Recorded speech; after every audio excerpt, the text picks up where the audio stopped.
Hi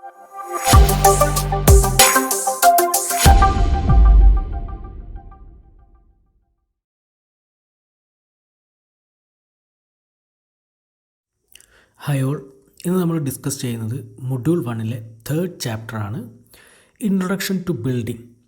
അതിൽ വരുന്ന first part, അതായത് ടൈപ്സ് ഓഫ് ബിൽഡിങ്സ് ആണ് നമ്മൾ ഈ ഒരു സെഷനിൽ ഡിസ്കസ് ചെയ്യുന്നത്.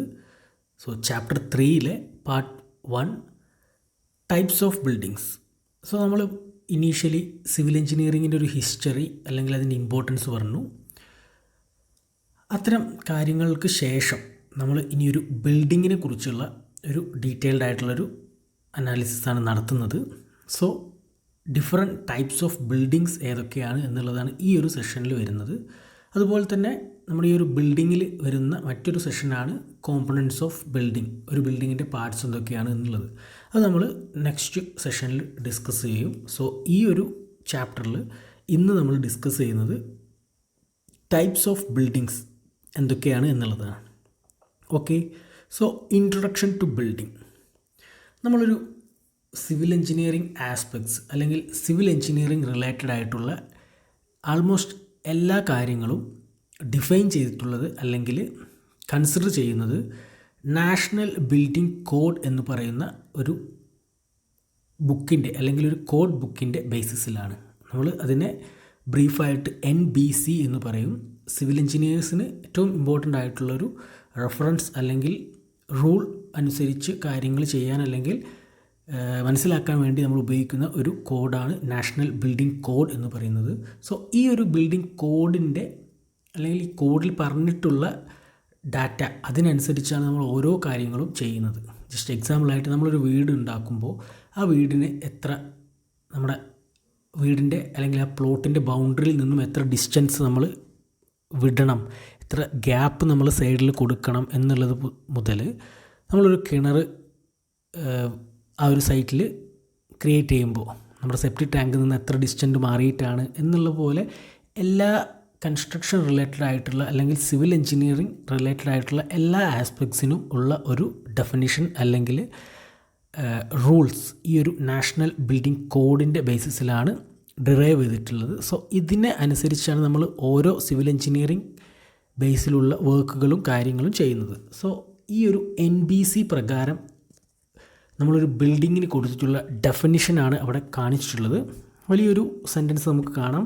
സോ അത് വായിച്ചു നോക്കിയാൽ അത്ര ടഫസ്റ്റ് ആയിട്ടുള്ളൊരു കാര്യമൊന്നും അല്ല അവിടെ പറഞ്ഞിട്ടുള്ളത്, നമുക്ക് മനസ്സിലാവും. Any structure for whatsoever purpose and of whatsoever materials constructed, every part thereof, whether used as human habitation and includes foundation, plinth, walls, floors, roofs, chimneys, plumbing and building services, fixed platforms, veranda, balcony, cornice or projection, part of a building or anything affixed thereto or any wall enclosing or intended to enclose any land or space and signs and outdoor display structures. വളരെ lengthy ആയിട്ടുള്ളൊരു സെൻറ്റൻസാണ്. Actually ബിൽഡിങ്ങിന് NBC പ്രകാരം കൊടുത്തിട്ടുള്ളൊരു ഡെഫിനിഷനാണ് ഇവിടെ ഈ കാണിച്ചിട്ടുള്ളത്. അതായത് നമ്മുടെ ഒരു human ഹാബിറ്റേഷന് വേണ്ടി നമ്മൾ ഉപയോഗിക്കുന്ന അല്ലെങ്കിൽ നമ്മൾ ക്രിയേറ്റ് ചെയ്യുന്ന ആ ഒരു സ്പേസിനെയാണ് ആക്ച്വലി ബിൽഡിംഗ് എന്ന് പറയുന്നത്. ആ ബിൽഡിങ്ങിന് ഡിഫറെൻറ്റ് കോമ്പണൻറ്റ്സ് ഉണ്ടാവും. അതാണ് അവിടെ പറഞ്ഞിട്ടുള്ള foundation, plinth, wall, floor, roof, chimney, plumbing, building services എന്നൊക്കെ പറയുന്നത്. സോ അത്തരത്തിൽ ഒരു ഹ്യൂമൻ ബീയിങ്ങിന് അവരുടെ താമസത്തിനാവശ്യമായിട്ടുള്ള എല്ലാ കാര്യങ്ങളും ചേർത്ത് കൊണ്ട് നമ്മളൊരു സ്പേസിനെ ക്ലോസ്ഡ് സ്പേസ് ആയിട്ട് ക്രിയേറ്റ് ചെയ്യുകയാണെങ്കിൽ അല്ലെങ്കിൽ അത്തരത്തിലൊരു ക്ലോസ്ഡ് സ്പേസ് നമ്മൾ കൺസ്ട്രക്റ്റ് ചെയ്യുകയാണെങ്കിൽ ആ കൺസ്ട്രക്റ്റ് ചെയ്തിട്ടുള്ള ആ ഒരു സ്പേസിനെയാണ് നമ്മൾ ബിൽഡിംഗ് എന്ന് പറയുന്നത് എന്നാണ് NBC പ്രകാരമുള്ള ബിൽഡിങ്ങിൻ്റെ ഡെഫിനിഷൻ. സോ അതാണ് ആ ഒരു വലിയൊരു ലെങ്തി സെൻറ്റൻസിൽ പറഞ്ഞിട്ടുള്ള ഏറ്റവും ബ്രീഫ് ആയിട്ടുള്ള കാര്യം. നമുക്ക് നമ്മുടെ താമസത്തിന് വേണ്ടി നമ്മൾ ഉപയോഗിക്കുന്ന ഒരു സ്പേസ്, അങ്ങനെ താമസിക്കാൻ വേണ്ടി ഉപയോഗിക്കുന്ന സ്പേസിന് അനുബന്ധമായിട്ട് എന്തൊക്കെ ഫെസിലിറ്റീസ് വേണോ അതെല്ലാം ഇൻക്ലൂഡഡ് ആയിട്ട് നമ്മൾ ചെയ്തിട്ടുള്ള ആ ഒരു സ്പേസിനെയാണ് ബിൽഡിംഗ് എന്ന് പറയുന്നത്.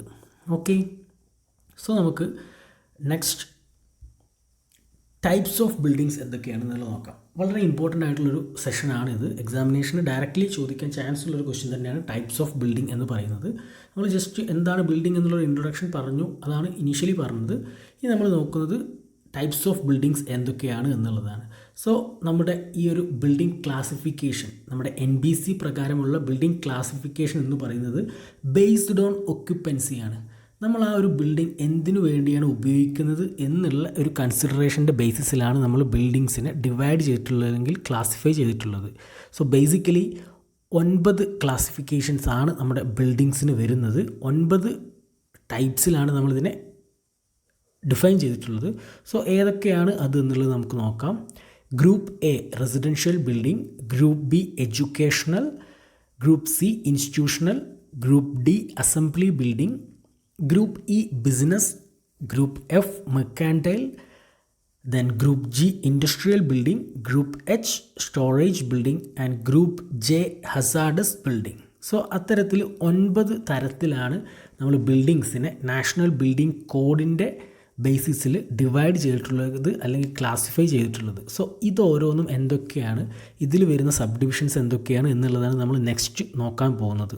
Okay, so first of all group A residential building. So ആ പേരിൽ തന്നെ ഉണ്ട് എന്താണ് ഫസ്റ്റ് ക്ലാസിഫിക്കേഷൻ എന്ന് പറഞ്ഞാൽ. റെസിഡൻഷ്യൽ ബിൽഡിംഗ് എന്ന് പറഞ്ഞാൽ നമുക്കറിയാം, നമ്മൾ താമസിക്കാൻ വേണ്ടി ഉപയോഗിക്കുന്ന ആ ഒരു സ്പേസ് അല്ലെങ്കിൽ അത്തരത്തിൽ ആവശ്യത്തിന് വേണ്ടി ഉപയോഗിക്കുന്ന ബിൽഡിങ്ങിനെയാണ് റെസിഡൻഷ്യൽ ബിൽഡിങ്സ് എന്ന് പറയുന്നത്. Okay, include any building in which sleeping accommodation is provided four normal residential purpose with or without cooking or dining or both facilities. അതായത് നമ്മളൊരു സ്ലീപ്പിംഗ് അക്കോമഡേഷൻ കമ്പൈൻ ചെയ്യുന്ന ഏതൊരു സ്പേസിനെയും ഒരു റെസിഡൻഷ്യൽ ബിൽഡിംഗ് ആയിട്ട് നമുക്ക് കണക്കാക്കാം. അവിടെ മേ ബി കുക്കിംഗ് അതുപോലെ തന്നെ ഡൈനിങ് ഫെസിലിറ്റീസ് ഉണ്ടായിരിക്കാം, അതല്ലെങ്കിൽ അതില്ലാത്തൊരു സ്പേസ് ആയിരിക്കാം. ബട്ട് സ്ലീപ്പിംഗ് അക്കോമഡേഷൻ കമ്പൽസറി അവിടെ ഉണ്ടായിരിക്കും. അത്തരം ബിൽഡിങ്സിനെ നമുക്ക് റെസിഡൻഷ്യൽ ബിൽഡിങ്സ് എന്ന് പറയാൻ കഴിയും. ജസ്റ്റ് എക്സാമ്പിളായിട്ട് നമ്മളൊരു വീട് എടുക്കുകയാണെങ്കിൽ നമുക്കവിടെ സ്ലീപ്പിംഗ് ഫെസിലിറ്റി ഉണ്ട്, കുക്കിംഗ് ഡൈനിങ് ഫെസിലിറ്റീസ് എല്ലാം ഉണ്ടായിരിക്കും. പക്ഷേ നമ്മളൊരു ലോഡ്ജ് റൂം എടുക്കുകയാണെങ്കിൽ, കൺസിഡർ ചെയ്യുകയാണെങ്കിൽ, നമ്മൾ ഡെയിലി റെൻറ്റിനൊക്കെ ഒരു റൂം എടുക്കാറൊക്കെ ഉണ്ട് പല സ്ഥലങ്ങളിലും പോകുമ്പോൾ. സോ അത്തരം ഏരിയയിൽ കുക്കിംഗ് ഫെസിലിറ്റി ഉണ്ടായിരിക്കണമെന്നില്ല, പക്ഷേ ചിലപ്പോൾ ഡൈനിങ് സ്പേസ് ഉണ്ടായിരിക്കും. ചില കേസിൽ കുക്കിങ്ങും ഡൈനിങ്ങും സ്പേസ് ഉണ്ടായിരിക്കില്ല. സോ അത് നമ്മുടെ ഈ ഒരു റെസിഡൻഷ്യൽ കാറ്റഗറിയിൽ തന്നെയാണ് വരിക, ബിക്കോസ് നമ്മുടെ സ്ലീപ്പിംഗ് അക്കോമഡേഷനോട് അക്കമ്പൈൻ ചെയ്യുന്നുണ്ട്. സോ അത്തരത്തിൽ വരുന്ന എല്ലാ ബിൽഡിങ്സിനെയും സ്പേസിനെയും നമുക്ക് റെസിഡൻഷ്യൽ ബിൽഡിങ്സ് ആയിട്ട് ക്ലാസിഫൈ ചെയ്യാൻ പറ്റും. ഓക്കെ, സോ ഇതിൽ വരുന്ന സബ് ഡിവിഷൻ 1 എന്ന് പറഞ്ഞു കഴിഞ്ഞാൽ sub division A1 lodging and rooming houses എന്ന് പറഞ്ഞാൽ separate sleeping accommodations on transient or permanent basis with or without dining facilities but without cooking facilities for individuals is provided. Sleeping facilities ഒരു permanent ബേസിസിലോ അല്ലെങ്കിൽ ഒരു transient ബേസിസിലോ provide ചെയ്തിട്ടുണ്ടായിരിക്കും, പക്ഷേ അവിടെ dining facility may be provide ചെയ്തിട്ടുണ്ടായിരിക്കാം അല്ലെങ്കിൽ ഉണ്ടായിരിക്കില്ല. ബട്ട് ഡെഫിനറ്റ്ലി കുക്കിംഗ് ഫെസിലിറ്റി ഉണ്ടായിരിക്കില്ല. അതായത് കിച്ചൺ ഫെസിലിറ്റി ഇല്ലാത്ത രീതിയിൽ ഒരു sleeping accommodation without dining facility ആണെങ്കിൽ അതിനെയാണ് നമ്മൾ sub division A1 lodging and rooming houses എന്ന് പറയുന്നത്. അതിന് എക്സാമ്പിളായിട്ട് വരുന്നത് inns, clubs, motels, guest house et cetera. Okay, അതെല്ലാമാണ് ഗ്രൂപ്പ് എയിലെ ഫസ്റ്റ് സബ് ഡിവിഷനായ A1 വരുന്ന ഡിഫറെൻറ്റ് എക്സാമ്പിൾസ് എന്ന് പറയുന്നത്. ദെൻ സബ് ഡിവിഷൻ 2 എന്ന് പറഞ്ഞു കഴിഞ്ഞാൽ 1 or 2 family private dwellings. Include any private dwelling which is occupied by member of 1 or 2 families and has a total sleeping accommodation for not more than 20 persons. 20 ആളുകളിൽ കൂടാതെ ഉള്ള ഒരു sleeping accommodation provide ചെയ്തുകൊണ്ട് ഒന്നോ അല്ലെങ്കിൽ രണ്ടോ ഫാമിലീസിന് അക്കമ്പൈൻ ചെയ്യാൻ പറ്റുന്ന ആ തരത്തിലുള്ള സ്പേസിനെയാണ് 1 or 2 ഫാമിലി പ്രൈവറ്റ് ഡ്വെല്ലിങ്സ് എന്ന് പറയുന്നത്. ആ പേരിൽ തന്നെ ഉണ്ട്, 1 or 2 ഫാമിലിക്ക് പ്രൈവറ്റ്ലി അക്കമ്പൈൻ ചെയ്യാൻ പറ്റുന്നൊരു ഏരിയ. മാക്സിമം 20 പേഴ്സണിൽ കൂടാൻ പാടില്ല. Okay, if rooms in a private dwellings are rented to outsiders the shall for accommodating not more than 3 persons per room.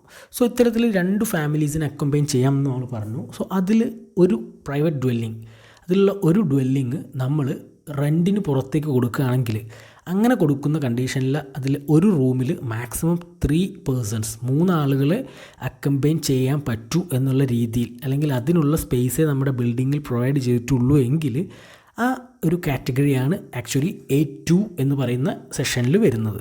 Okay, then group എയിലെ തേർഡ് ക്ലാസിഫിക്കേഷനാണ് സബ് ഡിവിഷൻ A3 ഡോർമിറ്ററീസ്. ഇത് നമ്മൾ കേട്ടിട്ടുണ്ടായിരിക്കും. നമ്മൾ school ലെവലിലൊക്കെ നമ്മൾ tour പോകുമ്പോഴൊക്കെ ഡോർമെറ്ററീസ് ചിലപ്പോൾ നമ്മൾ എടുത്തിട്ടുണ്ടായിരിക്കും. സോ അത്തരത്തിലൊരു combined ആയിട്ടുള്ള ഒരു ഗ്രൂപ്പ് ഓഫ് പീപ്പിൾസ് ഒരു സിംഗിൾ സ്പേസിൽ തന്നെ അക്കമ്പൈൻ ചെയ്യുകയാണെങ്കിൽ അത്തരത്തിലുള്ള ഒരു ടൈപ്പ് ഓഫ് റെസിഡൻഷ്യൽ ബിൽഡിങ്ങിനെയാണ് നമ്മൾ ഡോർമെറ്ററീസ് എന്ന് പറയുന്നത്. Include any building in which group of sleeping accommodations is provided with or without dining facilities for persons who are not members of a same family in one room or a series of closely associated rooms under joint occupancy in single management. നമ്മൾ നേരത്തെ പറഞ്ഞ പോലെ തന്നെ ഒരു sleeping accommodation ആയിരിക്കും ഇവിടെ provide ചെയ്തിട്ടുണ്ടെങ്കിൽ ഉള്ളത്.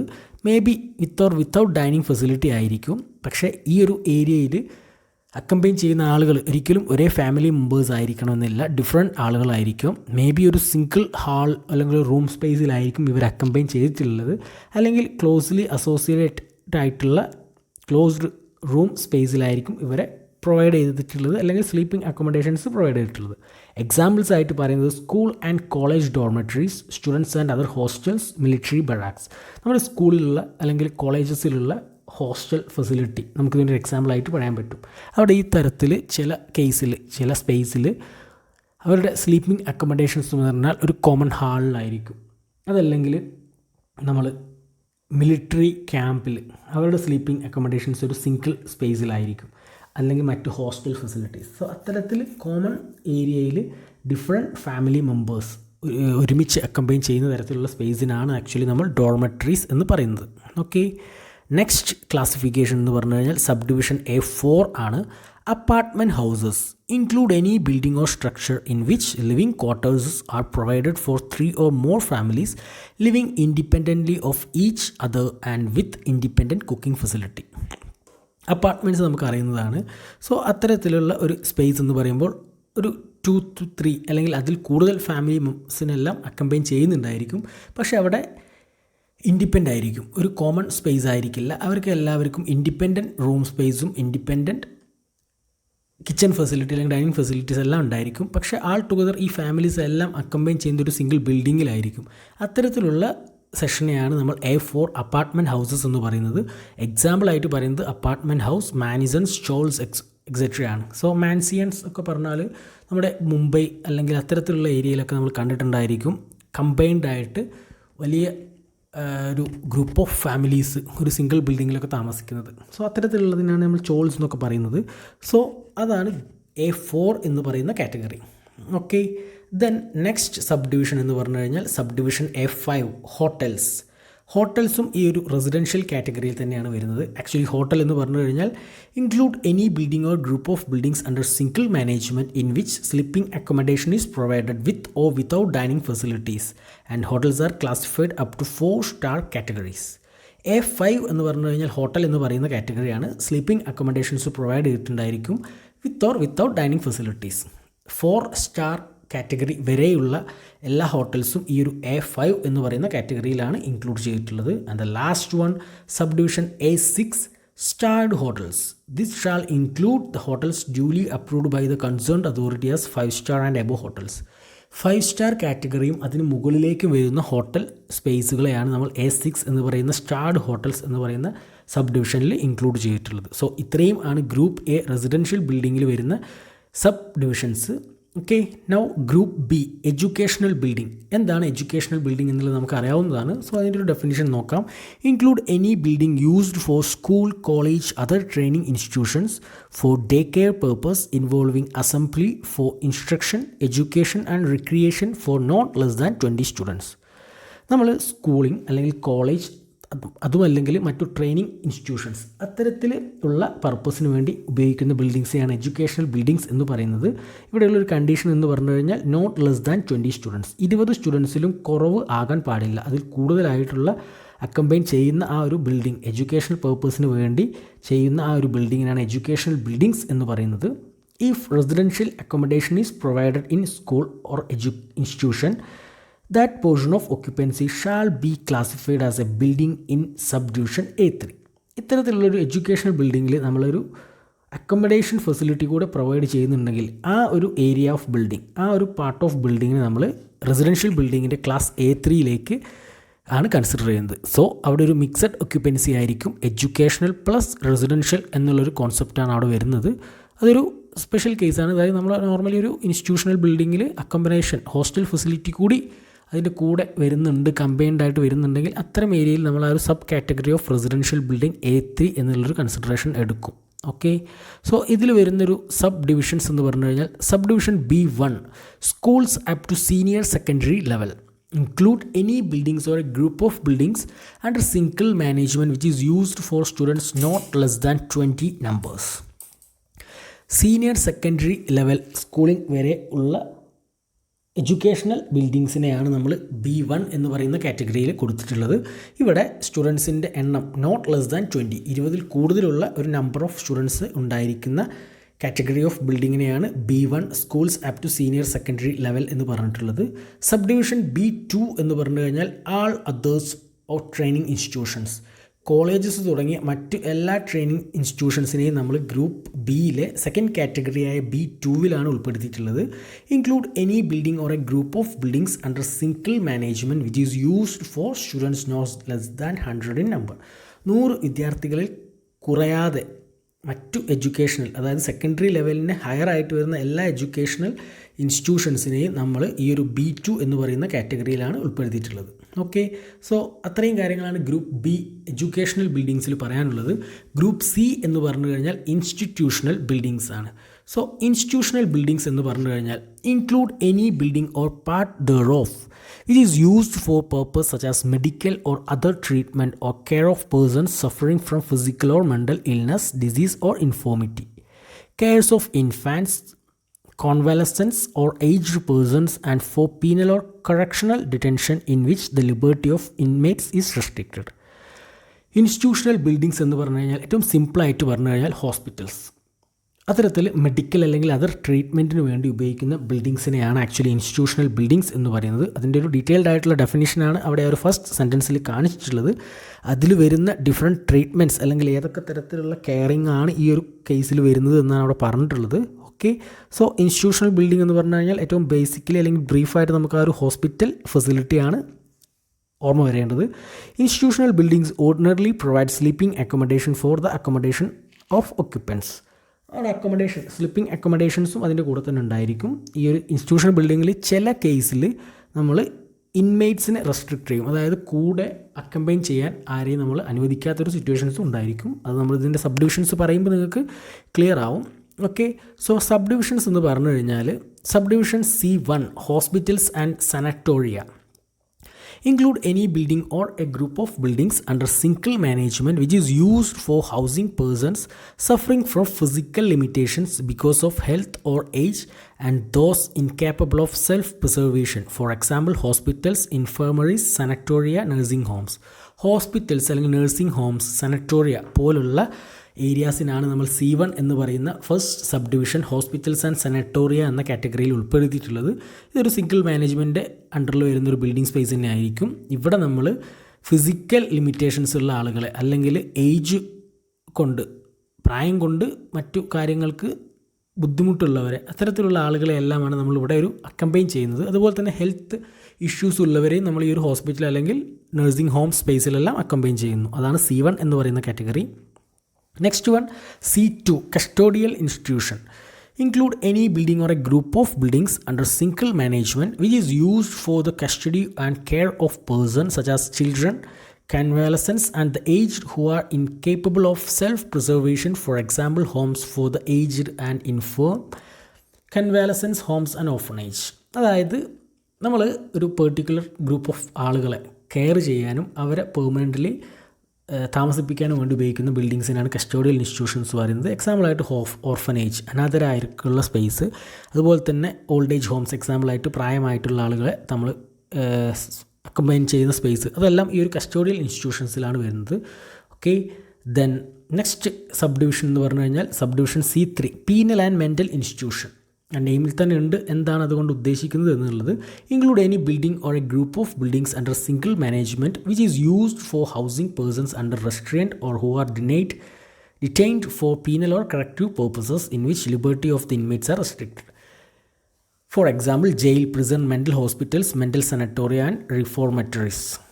ജയിൽ അല്ലെങ്കിൽ മെൻ്റൽ ഹോസ്പിറ്റൽസ്, അത്തരത്തിൽ മെൻ്റലി ക്യാപ്പബിലിറ്റി നഷ്ടപ്പെട്ടുകൊണ്ടിരിക്കുന്ന അല്ലെങ്കിൽ ഇൻക്യാപ്പബിൾ ആയിട്ടുള്ളവരെ അക്കമ്പൈൻ ചെയ്യാൻ വേണ്ടി ഉപയോഗിക്കുന്ന ഏരിയാസ് അല്ലെങ്കിൽ ബിൽഡിങ്സിനെയാണ് C3 എന്ന് പറയുന്ന പീനൽ ആൻഡ് മെൻ്റൽ ഇൻസ്റ്റിറ്റ്യൂഷൻസ് എന്ന് പറയുന്ന സബ് കാറ്റഗറിയിൽ ഉൾപ്പെടുത്തിയിട്ടുള്ളത്. ഇവിടെ നമ്മൾ ഇൻമേറ്റ്സിനെ അലോ ചെയ്യില്ല, റെസ്ട്രിക്റ്റഡ് ആയിരിക്കും. സോ അത്തരത്തിലുള്ള ആ ഒരു ട്രീറ്റ്മെൻറ്റ് ഏരിയ അല്ലെങ്കിൽ അക്കമ്പൈൻ ചെയ്യുന്ന സ്പേസിനെയാണ് നമ്മൾ C3 എന്ന് പറയുന്ന ക്ലാസിഫിക്കേഷനിൽ ഉൾപ്പെടുത്തിയിട്ടുള്ളത്. Okay, then fourth one group D, assembly building. Assembly building എന്ന് പറഞ്ഞു കഴിഞ്ഞാൽ വളരെ ഇമ്പോർട്ടൻ്റ് ആയിട്ടുള്ള അല്ലെങ്കിൽ വളരെ കോമൺലി നമ്മൾ ഉപയോഗിക്കുന്ന സ്പേസാണ് അസംബ്ലി ബിൽഡിങ്സ് എന്ന് പറയുന്നത്. Include any building or part of building where number of persons not less than 50 congregate or gather for amusement, recreation, social, religious, patriotic, civil, travel and similar purpose. So amusement, recreation, social, religious, patriotic, civil, travel and similar purposes എന്ന് പറയുമ്പോൾ നമ്മുടെ auditorium അല്ലെങ്കിൽ exhibition halls, restaurants, gymnasiums, place of worships, ആരാധനാലയങ്ങൾ, clubs, അത്തരത്തിലുള്ള ഓരോ ഏരിയാസിനെയും നമ്മൾ include ചെയ്തിട്ടുള്ള കാറ്റഗറിയാണ് ഗ്രൂപ്പ് D, അസംബ്ലി ബിൽഡിംഗ് എന്ന് പറയുന്നത്. For example theatres, motion picture houses, assembly hall, museum, skating rinks, auditoria, exhibition halls, gymnasiums, restaurants, place of worship, dance halls, club rooms, passenger stations and terminal of air, surface and marine public transportation service, recreation pairs and stadia etc. നമ്മൾ നമ്മുടെ ഒരു recreational purpose അല്ലെങ്കിൽ അത്തരത്തിലുള്ള amusement, religious ആയിട്ടുള്ള, social ആയിട്ടുള്ള അല്ലെങ്കിൽ travel സംബന്ധമായിട്ടുള്ള അത്തരത്തിൽ ഡിഫറെൻറ്റ് പേർപ്പസിന് വേണ്ടി മിനിമം ഒരു 50 ആളിൽ കൂടുതൽ ആളുകൾ അക്കമ്പൈൻ ചെയ്യുന്ന അല്ലെങ്കിൽ ഒത്തുചേരുന്ന ആ ഒരു സ്പേസിനെയാണ് നമ്മൾ അസംബ്ലി ബിൽഡിങ്സ് എന്ന് പറയുന്നത്. ആ ഒരു പേരിൽ നിന്ന് നിങ്ങൾക്ക് അതിൻ്റെ ഐഡിയ കിട്ടിയിട്ടില്ല എന്നുണ്ടെങ്കിൽ അതിൻ്റെ എക്സാമ്പിൾസ് വെച്ച് കാണുമ്പോൾ നിങ്ങൾക്ക് മനസ്സിലാവും ഏതാണ് ഉദ്ദേശിക്കുന്ന സ്പേസ് എന്നുള്ളത്. ഓക്കെ, സോ അതിൽ വരുന്ന സബ് കാറ്റഗറീസ് എന്ന് പറഞ്ഞു കഴിഞ്ഞാൽ sub division D1, theatrical or motion pictures or any other stage and fixed seats for over 1000%. 1000-ൽ കൂടുതൽ ആളുകളെ അക്കമ്പൈൻ ചെയ്യാൻ പറ്റുന്ന ഒരു തിയേറ്ററിക്കൽ അല്ലെങ്കിൽ മോഷൻ പിക്ചർ സ്പേസ് അല്ലെങ്കിൽ ഒരു സ്റ്റേജ് ഇൻക്ലൂഡഡ് ആയിട്ടുള്ള ഒരു ഹാൾ, അതിനെയാണ് നമ്മൾ സബ് ഡിവിഷൻ D1 എന്ന് പറയുന്നത്. D2 എന്ന് പറഞ്ഞു കഴിഞ്ഞാൽ theatrical or motion picture or any other stage and fixed seats up to 1000%. Category D1-ലുള്ള സെയിം കണ്ടീഷൻസ് തന്നെ, പക്ഷേ 1000 ആളുകൾ കുറവാണെങ്കിലാണ് D2 എന്ന് പറയുന്നത്. ദെൻ D3 എന്ന് പറഞ്ഞു കഴിഞ്ഞാൽ without a permanent stage having accommodation for 300 or more persons but no permanent seating arrangement. ഒരു പെർമനൻറ്റ് സ്റ്റേജ് ഉണ്ടായിരിക്കില്ല, അതുപോലെ തന്നെ പെർമനൻറ്റ് സീറ്റിംഗ് അറേഞ്ച്മെൻറ്റ്സും ഉണ്ടായിരിക്കില്ല. നമുക്കവിടെ എന്തെങ്കിലും ഒരു കോമൺ ഫംഗ്ഷൻസൊക്കെ നടത്താം. നമ്മൾ ജസ്റ്റ് കൺവെൻഷൻ ഹാൾസ് പോലെ ഒരു സ്റ്റേജ് ഒന്നും ഉണ്ടായിരിക്കില്ല. അവിടെ ഒരു മീറ്റിങ്ങിന് വേണ്ടി നമ്മൾ ചെയേഴ്സും കാര്യങ്ങളെല്ലാം അറേഞ്ച് ചെയ്യും. അതിനുശേഷം നമ്മൾ അവിടെ ഫ്രണ്ടിൽ ഇരിക്കുന്നവർ അതിന് കാര്യങ്ങളൊക്കെ സംസാരിക്കും. അത്തരത്തിലൊരു ഫിക്സഡ് സ്റ്റേജ് ഇല്ലാതെ ഒരു 300 ആളുകൾക്ക് അതിൽ കൂടുതൽ ആളുകൾക്ക് അക്കമ്പൈൻ ചെയ്യാൻ പറ്റുന്ന വിത്തൗട്ട് പെർമനൻറ്റ് സീറ്റിംഗ് ഉള്ള സ്പേസിനെയാണ് സബ് ഡിവിഷൻ D3 എന്ന് പറയുന്നത്. D4 എന്ന് പറഞ്ഞു കഴിഞ്ഞാൽ without a permanent stage having accommodation for less than 100% with no permanent seating arrangement. D3-ൽ പറഞ്ഞ അതേ കണ്ടീഷൻസ് തന്നെയാണ്, പക്ഷേ ആളുകളുടെ എണ്ണം മാക്സിമം 300 അല്ലെങ്കിൽ ലെസ് ദാൻ 300 ആയിരിക്കും എന്ന് മാത്രം. ഓക്കെ, അതിൽ വരുന്ന നെക്സ്റ്റ് സബ് കാറ്റഗറിയാണ് അസംബ്ലി ബിൽഡിങ്ങിൽ ഒരുപാട് കാറ്റഗറീസ് ഉണ്ട്. D5 ആണ് next one. All other structures including temporary structures design for assembly of people not covered by sub division D1 to D4 at ground level. Ground ലെവലിൽ D1 to D4-ൽ include ചെയ്യപ്പെടാത്ത മറ്റ് temporary structures for assembly of people, ആളുകൾ കൂടുന്ന മറ്റ് D1 to D4 ഉൾപ്പെടാത്ത അത്രയും 4 കാറ്റഗറീസിൽ include ചെയ്യപ്പെടാത്ത temporary സ്ട്രക്ചേഴ്സിനെയാണ് D5 എന്ന് പറയുന്ന കാറ്റഗറിയിൽ ഇൻക്ലൂഡ് ചെയ്തിട്ടുള്ളത്. ദെൻ D6 എന്ന് പറഞ്ഞു കഴിഞ്ഞാൽ buildings having mixed occupancy of assembly and mercantile. For example shopping malls providing facilities such as shopping, cinema, theatres, multiplex and restaurants, food courts et cetera. അതായത് നമ്മളൊരു ഷോപ്പിംഗ് കോംപ്ലക്സ് എടുത്തു കഴിഞ്ഞാൽ അവിടെ ഈ തരത്തിലുള്ള ഒരു തിയേറ്റർ സ്പേസ് ഉണ്ടായിരിക്കും, അല്ലെങ്കിൽ shopping area, cinema theatre, multiplex, restaurant ഇതെല്ലാം ഉണ്ടായിരിക്കും. സോ ആ ഒരു കാറ്റഗറി അല്ലെങ്കിൽ ആ ഒരു ഏരിയയ്ക്ക് നമ്മൾ D6 എന്ന് പറയുന്ന ഒരു സബ് കാറ്റഗറിയാണ് ഉൾപ്പെടുത്തിയിട്ടുള്ളത്. ഓക്കെ, ഈ ഒരു മൾട്ടിപ്ലക്സിൻ്റെ കേസ് പറയുമ്പോൾ ഇത് നമ്മുടെ നാട്ടിൽ പല സ്ഥലങ്ങളിലും മൾട്ടിപ്ലക്സ് തിയേറ്റേഴ്സ് മാത്രമായിട്ടുള്ള ബിൽഡിങ്സ് നമുക്ക് കാണാൻ സാധിക്കും. സോ അത്തരം കണ്ടീഷൻസിൽ അല്ലെങ്കിൽ അത്തരം ഏരിയാസിൽ നമ്മൾ പുതിയൊരു അപ്ഡേഷൻ എന്നുള്ള രീതിയിൽ മൾട്ടിപ്ലക്സ് തിയേറ്റേഴ്സിന് ഒരു സെപ്പറേറ്റ് ക്ലാസിഫിക്കേഷൻ തന്നെ കൊടുത്തിട്ടുണ്ട്. പക്ഷേ ആസ് പെർ റൂൾ നമ്മൾ ജനറലൈസ് ചെയ്ത് പറയുമ്പോൾ ഒരു ഷോപ്പിംഗ് കോംപ്ലക്സിലുള്ള മൾട്ടിപ്ലക്സ് ഏരിയാസ് എന്ന് പറയുന്നത് അസംബ്ലി ബിൽഡിങ്ങിൻ്റെ D6 എന്ന് പറയുന്ന കാറ്റഗറിയിലാണ്. ഇൻഡിവിജ്വലി ഒരു മൾട്ടിപ്ലക്സ് തിയേറ്റർ കോംപ്ലക്സ് മാത്രമായിട്ട് വരുന്ന ഒരു ബിൽഡിംഗ് ഇപ്പോൾ കറൻ്റ്ലി ഒരു പുതിയ കാറ്റഗറിയിലേക്ക് മാറ്റിയിട്ടുണ്ട്. ജസ്റ്റ് ഒന്ന് ഓർത്ത് വെച്ചാൽ മതി. ഓക്കെ, സോ നെക്സ്റ്റ് എന്ന് പറയുന്നത് D7 ആണ്, underground and elevated mass rapid transit system. D6 കഴിഞ്ഞിട്ട് ലാസ്റ്റ് വരുന്ന ഒരു സബ് കാറ്റഗറിയാണ് underground and elevated mass rapid transit system എന്ന് പറയുന്നത്.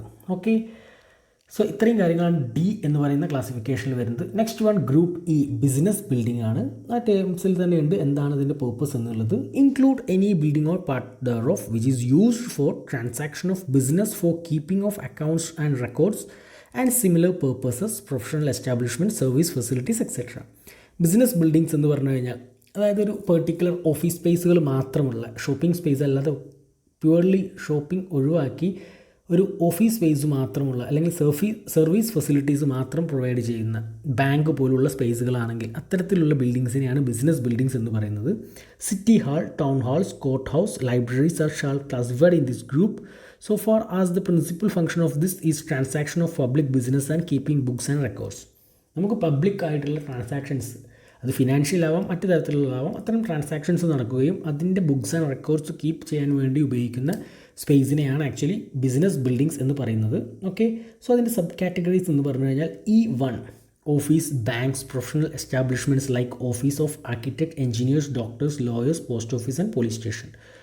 ബാങ്ക്, അതുപോലെ post office, police station, office of architects, engineers, doctors, അത്തരത്തിലുള്ള കാറ്റഗറീസാണ് സബ് ഡിവിഷൻ E1 എന്ന് പറയുന്നത്. E2 laboratories, out patient clinics, research establishments, libraries and test house, labs, അതുപോലെ തന്നെ library, ക്ലിനിക്കുകൾ, ഇതെല്ലാം E എന്ന് പറയുന്ന കാറ്റഗറിയിലെ E2വിലാണ് വരുന്നത്.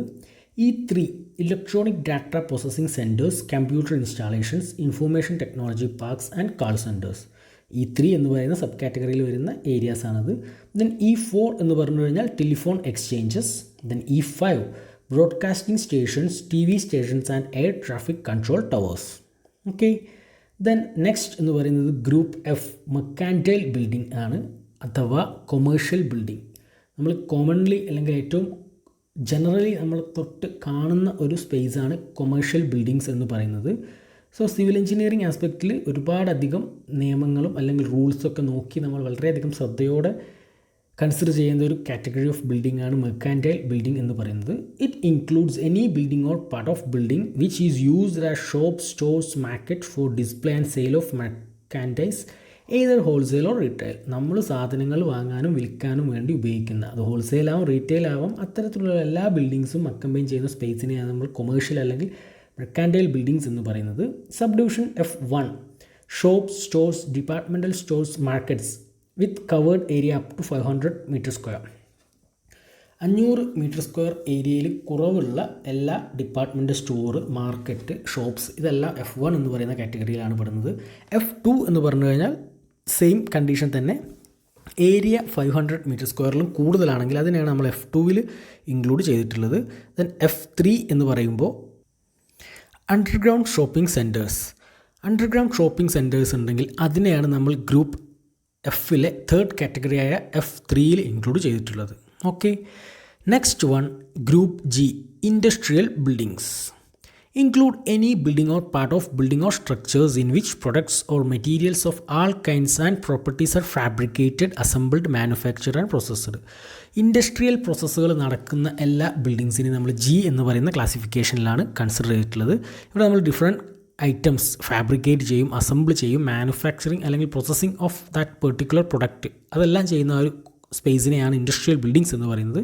For example assembly plants, industrial laboratories, dry cleaning plants, power plants, generating units, pumping station, fumigation chambers, laundry, building or structures in gas plant, refineries, dairies and sawmills etc.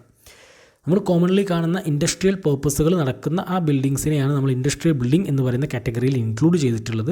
So അതിൽ വരുന്ന sub division G1 എന്ന് പറഞ്ഞു കഴിഞ്ഞാൽ include any building in which the contents are of such comparative low combustibility and the industrial process or operations conducted therein are of such a nature that there is hardly any possibility for any self-propagating fire to occur and only consequent danger to life and property may arise from panic, fumes or smoke or fire from some external sources. അതായത് industrial ബിൽഡിങ്ങിലെ first കാറ്റഗറിയായ G1 എന്ന് പറഞ്ഞു കഴിഞ്ഞാൽ അത് അത്യാവശ്യം വളരെ dangerous ആയിട്ടുള്ള situations ഉണ്ടാകാൻ chance ഉള്ള തരത്തിലുള്ള ഒരു കാറ്റഗറി ഓഫ് സ്പേസിനെയാണ് നമ്മളിവിടെ ഇൻക്ലൂഡ് ചെയ്തിട്ടുള്ളത്. അതായത് ഒരു ഡിഫറെൻറ്റ് ഇഷ്യൂസ് അല്ലെങ്കിൽ ഡിഫറെൻറ്റ് മെറ്റീരിയൽസിൻ്റെ അസംബ്ലി ഏരിയ ആയതുകൊണ്ട് തന്നെ അവിടെ ഒരു ഫയർ പ്രൊപ്പഗേറ്റ് ചെയ്യാനുള്ള ചാൻസ് ഉണ്ട്. അതിൻ്റെ ഏറ്റവും വലിയ കോൺസിക്വൻ്റ് ആയിട്ട് ലൈഫ് ലോസിന് വരെ ഉള്ള ഒരു ചാൻസ് ഉള്ള ഏരിയ. അതുപോലെ തന്നെ ഫ്യൂംസ് അല്ലെങ്കിൽ സ്മോക്ക് ഫോം ചെയ്യാനും തീപിടുത്തം ഉണ്ടാവാനും അറ്റ് ലാസ്റ്റ് ഒരു മരണം വരെ സംഭവിക്കാൻ അത്തരത്തിലുള്ള മെറ്റീരിയൽസ് അല്ലെങ്കിൽ ഇൻഡസ്ട്രിയൽ പ്രൊഡക്റ്റ് ഫോമിംഗ് ഏരിയ, ആ ഒരു കാറ്റഗറിയാണ് G1 എന്ന് പറയുന്നതിൽ ഉൾപ്പെടുത്തിയിട്ടുള്ളത്. ഓക്കെ, ദെൻ G2 എന്ന് പറഞ്ഞു കഴിഞ്ഞാൽ include any building in which the contents of industrial process or operations conducted therein are liable to give rise to a fire which will burn with moderate rapidity of result in other hazardous situation and may give off considerable volume of smoke, but from which neither toxic fumes or no explosions are to be feared in the event of fire. G2 എന്ന് പറയുമ്പോൾ ഇത്തരത്തിലുള്ള industrial production areas തന്നെയാണ്. പക്ഷേ ഇവിടെ നിന്ന് ഈ ഒരു fire break ഉണ്ടായിക്കഴിഞ്ഞാൽ ഇവിടെ ഹസാർഡസ് സിറ്റുവേഷൻസ് ജനറേറ്റ് ചെയ്യും, വളരെ വലിയ സ്മോക്സ് ഒക്കെ ഫോം ചെയ്യും. പക്ഷേ ടോക്സിക് ആയിട്ടുള്ള അല്ലെങ്കിൽ എക്സ്പ്ലോഷൻ ചാൻസ് ഉള്ള, പൊട്ടിത്തെറിക്കാൻ ചാൻസ് ഉള്ള തരത്തിലുള്ള മെറ്റീരിയൽസ് ഒന്നും ഉണ്ടാകില്ല. അത്തരത്തിൽ ഒരു തീപിടുത്തം ഉണ്ടാകാൻ ചാൻസ് ഉണ്ടെങ്കിലും വലിയ തരത്തിലുള്ള സ്മോക്ക് ഫോം ചെയ്യും. പക്ഷേ മറ്റു ഇഷ്യൂസ് ഒന്നും ഇല്ലാത്ത രീതിയിലുള്ള ഇൻഡസ്ട്രിയൽ പ്രൊഡക്റ്റ് ഫോമിംഗ് അല്ലെങ്കിൽ മാനുഫാക്ചറിങ് ഏരിയ ആണെങ്കിൽ അത്തരം ബിൽഡിങ്സിനെയാണ് നമ്മൾ G2 എന്ന് പറയുന്ന കാറ്റഗറിയിൽ ഇൻക്ലൂഡ് ചെയ്തിട്ടുള്ളത്. ദെൻ അതിൽ വരുന്ന തേർഡ് കാറ്റഗറി എന്ന് പറഞ്ഞു കഴിഞ്ഞാൽ G3. include any building in which the contents are industrial process or operations conducted therein are liable to give rise to a fire which will burn with extreme rapidity or result in other hazardous situations or from which poisonous fumes or explosions are to be feared in that event of fire.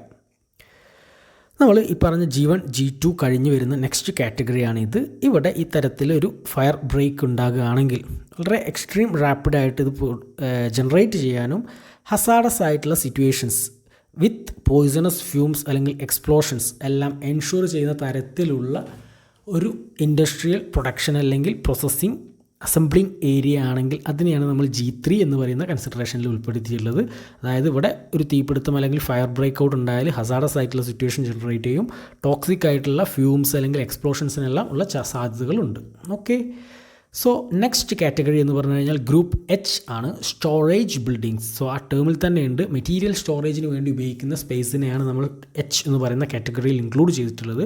Include any building or part of building used primarily for or the storage of sheltering of goods where merchandise then vehicles or animals. നമ്മൾ storing purpose explosives ഒഴികെയുള്ള, അവിടെ last സെൻറ്റൻസിൽ പറഞ്ഞിട്ടുണ്ട് except that those involve highly combustible or explosive products or materials. Explosive ആയിട്ടുള്ള അല്ലെങ്കിൽ combustible ആയിട്ടുള്ള പ്രൊഡക്ട്സും മെറ്റീരിയൽസും ഒഴികെ മറ്റുള്ള മെറ്റീരിയൽസിനെ, വെഹിക്കിളാകാം, animals ആവാം, ഗുഡ്സ് ആവാം, വെയർ മെർക്കൻഡൈസ് ആവാം, റിപ്പയറിംഗ് മെറ്റീരിയൽസ് ആവാം, സർവീസിങ്ങിന് ആവശ്യമുള്ള കാര്യങ്ങളാവാം, അത്തരത്തിലുള്ള എല്ലാ സംഭവങ്ങളും സ്റ്റോർ ചെയ്യാൻ വേണ്ടി ഉപയോഗിക്കുന്ന ബിൽഡിങ്സാണ് ഗ്രൂപ്പ് H എന്ന് പറയുന്നത്. For example warehouse, cold storage, freight deposit, transit sheds, storehouses, trucks and marine terminals, garage, hangars, grain elevators, barns and stables. വളരെ അധികം സ്റ്റോറേജ് ബിൽഡിങ്സിൻ്റെ എക്സാമ്പിൾസാണ് അവിടെ കാണിച്ചിട്ടുള്ളത്. Then storage properties are characterized by the presence of relatively small number of persons in proportion to that area. Storage ബിൽഡിങ്സിൻ്റെ ഒരു property അല്ലെങ്കിൽ പ്രത്യേകത എന്ന് പറഞ്ഞു കഴിഞ്ഞാൽ വളരെ ലിമിറ്റഡ് നമ്പർ ഓഫ് ആളുകൾ മാത്രമേ അവിടെ വർക്കിങ്ങിനായിട്ട് ഉണ്ടാവുള്ളൂ. സോ അത് തന്നെ അവിടുത്തെ ആ ഒരു ഏരിയയ്ക്ക് അനുസരിച്ച് എത്രത്തോളം ഏരിയ ഉണ്ടോ അതിനനുസരിച്ചായിരിക്കും അവിടുത്തെ സ്റ്റാഫ് മെമ്പേഴ്സിൻ്റെ നമ്പർ ഫിക്സ് ചെയ്യുന്നത്. ആസ് പെർ റൂൾ ഒരു പെർട്ടിക്കുലർ മീറ്റർ സ്ക്വയർ ഓഫ് ഏരിയയ്ക്ക് എത്ര ആളുകൾ എന്ന് റൂൾ പ്രകാരം പറഞ്ഞിട്ടുണ്ടാവും. സോ അതിൻ്റെ ബേസിലാണ് സ്റ്റോറേജ് ബിൽഡിങ്ങിൽ ആളുകളെ അക്കമ്പൈൻ ചെയ്യുന്നത്. Any new use which increase the number of occupants to a figure comparable with other classes of occupancy shall change the classification of building to that of a new use. For example, hangars used for assembly purpose, warehouse used for office purpose, garage building used for manufacturing. അതായത് നമ്മൾ ഈ storage ബിൽഡിങ്ങിന് വേണ്ടി ഉപയോഗിച്ച space ഭാവിയിൽ അല്ലെങ്കിൽ പിന്നീട് നമ്മൾ മറ്റ് യൂസിന് വേണ്ടി ഉപയോഗിക്കുകയാണെങ്കിൽ അവിടെ നമ്മൾ അക്കമ്പൈൻ ചെയ്യുന്നത് എന്താണോ അതിനനുസരിച്ചുള്ള നിയമപരമായിട്ടുള്ള കൺസിഡറേഷൻസ് എടുത്തിട്ട് നമ്മൾ ഈ ഒരു ക്ലാസിഫിക്കേഷൻ അല്ലെങ്കിൽ ആ ബിൽഡിങ്ങിനെ നമ്മൾ മാറ്റുമെന്നാണ് പറഞ്ഞിട്ടുള്ളത്. എക്സാമ്പിളായിട്ട് പറഞ്ഞത് ഗാരേജ് ബിൽഡിംഗ് നമ്മളൊരു മാനുഫാക്ചറിങ് യൂണിറ്റാക്കി മാറ്റുകയാണെങ്കിൽ, അതായത് സ്റ്റോറേജ് ബിൽഡിങ്ങിനെ നമ്മളൊരു ഇൻഡസ്ട്രിയൽ ബിൽഡിങ്ങിലെ രൂപത്തിലേക്ക് മാറ്റുകയാണെങ്കിൽ അതിനനുസരിച്ചുള്ള മാറ്റങ്ങൾ അവിടുത്തെ മറ്റ് കാര്യങ്ങളിലും അനുബന്ധമായിട്ട് വരുന്ന കാര്യങ്ങൾ ഉണ്ടാക്കിയെടുക്കും. അതുപോലെ തന്നെ ഒരു വെയർ ഹൗസ് നമ്മളൊരു ഓഫീസ് പർപ്പസിന് വേണ്ടി മാറ്റുകയാണെങ്കിൽ ഓഫീസ് ബിൽഡിംഗ് കാറ്റഗറിയിലേക്ക് അത് മാറും. ഓക്കെ, ബിസിനസ് ബിൽഡിങ്സിലേക്ക് മാറും. സോ അത്തരത്തിലുള്ള കൺസിഡറേഷൻസ് നമ്മൾ അപ്ഡേഷൻ ചെയ്യുമ്പോൾ ഉണ്ടാകുമെന്നാണ് അവിടെ പറഞ്ഞിട്ടുള്ളത്. Then group J, hazardous building, the last classification എന്ന് പറയുന്നത് ഗ്രൂപ്പ് ജെ ആണ്. അതായത് നമ്മൾ തൊട്ട് മുൻപ് പറഞ്ഞ സ്റ്റോറേജ് ബിൽഡിങ്ങിൽ ഇൻക്ലൂഡ് ചെയ്യാത്ത അല്ലെങ്കിൽ എക്സെപ്റ്റ് എന്ന് പറഞ്ഞൊരു കണ്ടീഷൻ, അതായത് എക്സ്പ്ലോസീവ് ആയിട്ടുള്ള കമ്പസ്റ്റബിൾ ആയിട്ടുള്ള മെറ്റീരിയൽസിനെ സ്റ്റോർ ചെയ്യാൻ വേണ്ടി ഉപയോഗിക്കുന്ന സ്പേസിനെയാണ് നമ്മൾ ഹസാർഡസ് ബിൽഡിംഗ് എന്ന് പറയുന്നത്. It is used for the storage, handling, manufacture or processing of highly combustible or explosive materials or products which are liable to burn with extreme rapidity and which may produce poisonous fumes and explosions. Poisonous fumes അതുപോലെ എക്സ്പ്ലോഷൻസിനെല്ലാം സാധ്യതയുള്ള തരത്തിലുള്ള explosive materials അല്ലെങ്കിൽ combustible materials store ചെയ്യാൻ വേണ്ടി ഉപയോഗിക്കുന്ന ബിൽഡിങ്സിനെയാണ് hazardous buildings എന്ന് പറയുന്നത്.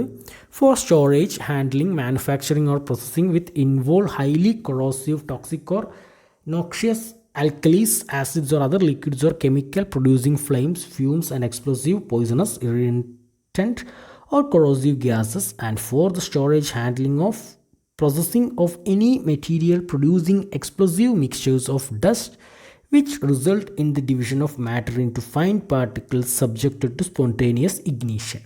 കൺഫ്യൂസൺ ആവേണ്ട കാര്യമില്ല. അതായത് നമ്മൾ നേരത്തെ പറഞ്ഞ തരത്തിൽ എക്സ്പ്ലോസീവ് കാറ്റഗറിയിൽ അല്ലെങ്കിൽ കമ്പസ്റ്റബിൾ കാറ്റഗറിയിൽ വരുന്ന ഡിഫറെൻറ്റ് മെറ്റീരിയൽസ് ഉണ്ട്. മേ ബി അത് സോളിഡ് ആയിട്ടുള്ള എന്തെങ്കിലും പ്രൊഡക്റ്റ് ആവാം, ലിക്വിഡ്സ് ആവാം, ചിലപ്പോൾ അത് ആൽക്കലീസ് അല്ലെങ്കിൽ ആസിഡ്സ് ആവാം, കൊറോസീവ് നാച്ചുറലുള്ള മെറ്റീരിയൽസ് ആവാം, ടോക്സിക് ആയിട്ടുള്ള മെറ്റീരിയൽസ് ആവാം. അത്തരത്തിൽ വളരെ അധികം സെൻസിറ്റീവ് ആയിട്ടുള്ള മെറ്റീരിയൽസ് ആയിരിക്കും ഇവിടെ നമ്മൾ സ്റ്റോർ ചെയ്യുന്നതും ഹാൻഡിൽ ചെയ്യുന്നതും അല്ലെങ്കിൽ മാനുഫാക്ചറിങ്ങിന് വേണ്ടി ഉപയോഗിക്കുന്നതും. സോ അത്തരം ഒരു മെറ്റീരിയൽസ് ആയതുകൊണ്ട് തന്നെ അവിടെ പലതരത്തിലുള്ള സ്പോണ്ടേനിയസ് ഇഷ്യൂസ് ലൈക്ക് എക്സ്പ്ലോഷൻ അല്ലെങ്കിൽ ഫയർ, ഇത്തരത്തിലുള്ള പല ഇഷ്യൂസിനും സാധ്യതയുള്ള തരത്തിലുള്ള മെറ്റീരിയൽ സ്റ്റോറേജ് ആയിരിക്കും ഹസാർഡസ് ബിൽഡിങ്ങിൽ ചെയ്യുക എന്നുള്ളതാണ് നമ്മൾ പറഞ്ഞിട്ടുള്ളത്. ഓക്കെ, സോ ഇത്രയും കാര്യങ്ങളാണ് ടൈപ്സ് ഓഫ് ബിൽഡിംഗ് എന്ന് പറയുന്ന കാറ്റഗറിയിൽ വരുന്നത്.